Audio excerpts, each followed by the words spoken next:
Viewers, welcome to నిక్తాస్ world. ఇవాళ మనం ఫిష్ కర్రీ ఎలా ప్రిపేర్ చేసుకోవాలో చూసేద్దాం. ప్రాసెస్లోకి వచ్చేస్తే ధనియాలు, పల్లీలు, పుట్నాల పప్పు, ఎండు కొబ్బరి అండ్ కొంచెం నువ్వులు అన్నీ వేయించుకొని ఒక సైడ్కి తీసుకోవాలి. తర్వాత ఒక 2-3 ఆనియన్స్, ఒక టొమాటో కట్ చేసి దాన్ని కూడా ఆయిల్లో వేయించుకోవాలి.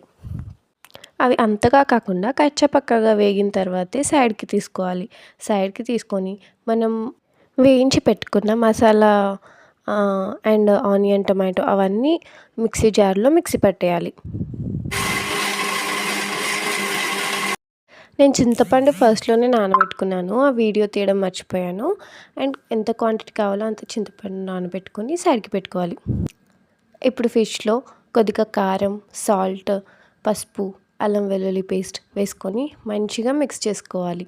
అండ్ మనం మిక్సీ పట్టిన పేస్ట్ కూడా వేసుకోవాలి. ఒక 5 minutes దాన్ని పక్కన పెట్టుకోవాలి. ఇప్పుడు స్టవ్ మీద ఆయిల్ హీట్ చేసుకొని దాంట్లో కొంచెం మెంతులు, ఒక బిర్యానీ ఆకు హీట్ చేసుకొని దాంట్లో మనం మ్యారినేట్ చేసిన ఫిష్ని వేసుకోవాలి. ఒక 2 minutes వేగాక దాన్ని కొంచెం మిక్స్ చేసి దాంట్లో మనం సైడ్కి పెట్టిన చింతపండు రసాన్ని అందులో వేసుకోవాలి.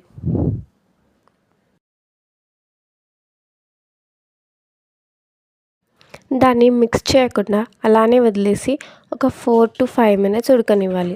ఈ కన్సిస్టెన్సీలో ఉడికాక దాన్ని ఒకసారి మిక్స్ చేసుకొని దాని లిడ్ క్లోజ్ చేసేయాలి.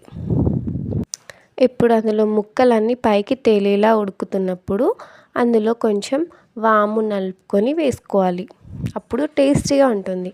కొంచెం కొత్తిమీర ఉంటే కొత్తిమీర కూడా వేసుకోవచ్చు. ఫిష్ ముక్కలు పైకి తెల్లాయంటే కర్రీ ఉడికిపోయిందని దాని మీనింగ్. ఈ సింపుల్ ఫిష్ కర్రీ మీకు నచ్చినట్టయితే లైక్, షేర్ అండ్ సబ్స్క్రైబ్ చేసుకోండి.